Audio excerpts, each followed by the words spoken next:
ಇಲ್ಲಿ ಲಿರಿಕ್ಸ್ ಅನ್ನ ರಚಿಸಿದ್ದೀರಾ. ಅದಕ್ಕೂ ಮುನ್ನ ಸರ್ ಬಗ್ಗೆ ಹೇಳ್ಬೇಕಂದ್ರೆ, ಕೃಷ್ಣ ಸರ್ ಅವ್ರ ಬಗ್ಗೆ ಹೇಳ್ಬೇಕಂದ್ರೆ ಆಬ್ವಿಯಸ್ಲಿ ಅವರ ಸಿನಿಮಾಗಳಲ್ಲಿ ನಾವು ಎಮೋಷನಲ್ ಕಂಟೆಂಟ್ ಅನ್ನು ನೋಡಿದೀವಿ.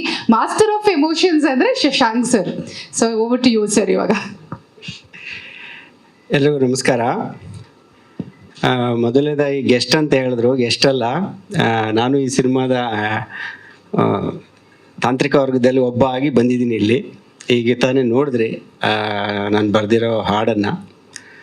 ಅನ್ಎಕ್ಸ್ಪೆಕ್ಟೆಡ್ ಆಗಿ ಕೃಷ್ಣ ಒಂದಿನ ಫೋನ್ ಮಾಡಿ ಈ ಥರ ಒಂದು ಹಾಡು ಬರ್ಕೊಡ್ಬೇಕು ಸರ್ ಅಂತ. ಇನ್ಫ್ಯಾಕ್ಟ್ 2 ಹಾಡು ಬರ್ಸ್ಕೊಂಡಿರೋದು ಗೊತ್ತಿಲ್ಲ, 2 ಇದೆಯೋ ಒಂದೇ ಇಟ್ಕೊಂಡಿದ್ದಾರೆ ಅಂತ.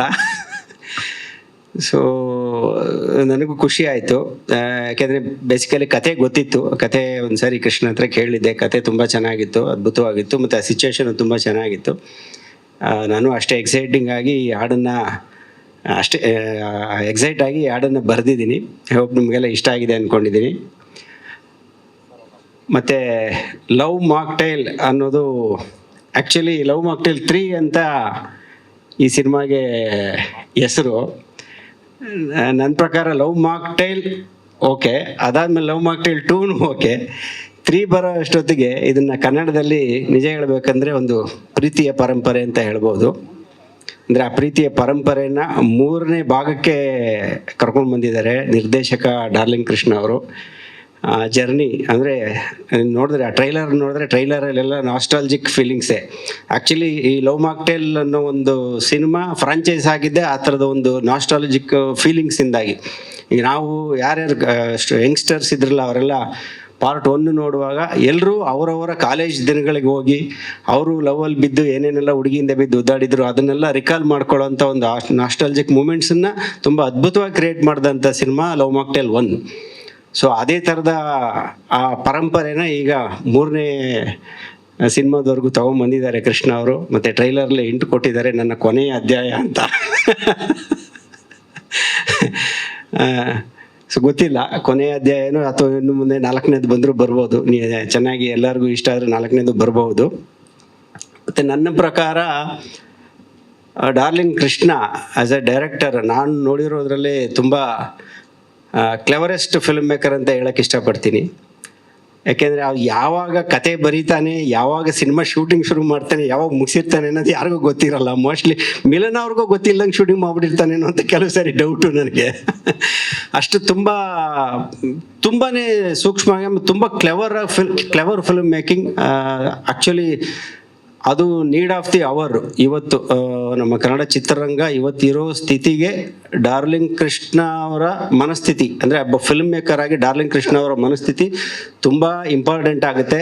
ನನ್ನ ಪ್ರಕಾರ ಯಾರಾದರೂ ಅವ್ರನ್ನ ಕೂರಿಸ್ಕೊಂಡು ಎಲ್ಲ ಇಂಟರ್ವ್ಯೂ ಮಾಡಿ ಒಂದು PhD ಮಾಡ್ಬೋದು ಕನ್ನಡ ಚಿತ್ರರಂಗದ ಬಗ್ಗೆ. ಯಾಕೆಂದರೆ ಅದು ತುಂಬ ಇಂಪಾರ್ಟೆಂಟ್ ಆಗುತ್ತೆ. ಯಾಕೆಂದರೆ ಸಿನಿಮಾ ಒಂದು ಗೆಲ್ಲೋದಾಗಲಿ ಸೋಲೋದಾಗಲಿ ಎಲ್ಲವೂ ನಿರ್ದೇಶಕನ ಕೈಲಿರುತ್ತೆ.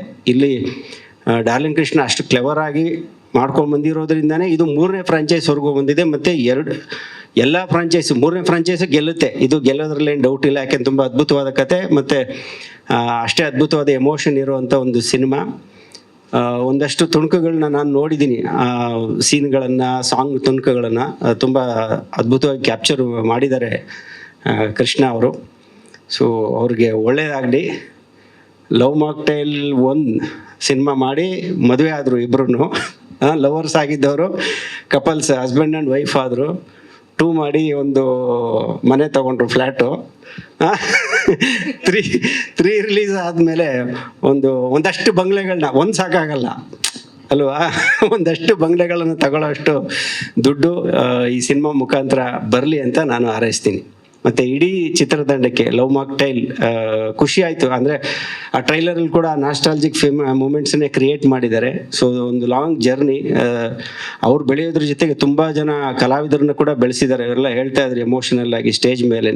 ಸೊ ಅದು ತುಂಬ ಇಂಪಾರ್ಟೆಂಟ್ ಆಗುತ್ತೆ. ನಾವು ಬೆಳೆಯೋದಷ್ಟೇ ಇಂಪಾರ್ಟೆಂಟ್ ಅಲ್ಲ, ನಮ್ಮ ಜೊತೆಯಲ್ಲಿ ಒಂದಷ್ಟು ಪ್ರತಿಭೆಗಳನ್ನ ಬೆಳೆಸೋದು ಮತ್ತು ಇಂಡಸ್ಟ್ರಿಗೆ ಕಾಂಟ್ರಿಬ್ಯೂಟ್ ಮಾಡೋವಂಥದ್ದು ತುಂಬ ಇಂಪಾರ್ಟೆಂಟ್ ಆಗುತ್ತೆ.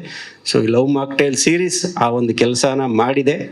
ಸೊ ಈಗ ಹೊಸದಾಗಿ ಕ್ರಿಸ್ಮಿ ಫಿಲ್ಮ್ಸ್ ಅಂತ ಕೃಷ್ಣ ಟಾಕೀಸ್ ಅನ್ನೋ ಹೆಸರಲ್ಲಿ 2 ಫಿಲ್ಮ್ ಬಂದಿತ್ತು. ಕ್ರಿಸ್ಮಿ ಫಿಲ್ಮ್ಸಲ್ಲಿ ಬರ್ತಾ ಇದೆ ಈ ಪಿಕ್ಚರು.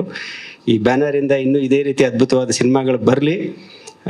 ಇನ್ನೂ ಎತ್ತರಕ್ಕೆ ಡೈರೆಕ್ಟರ್ ಕೃಷ್ಣ ಮತ್ತು ಆ್ಯಕ್ಟರ್ ಕೃಷ್ಣ ಏರಲಿ ಅಂತ ಹಾರೈಸ್ತೀನಿ. Thank you.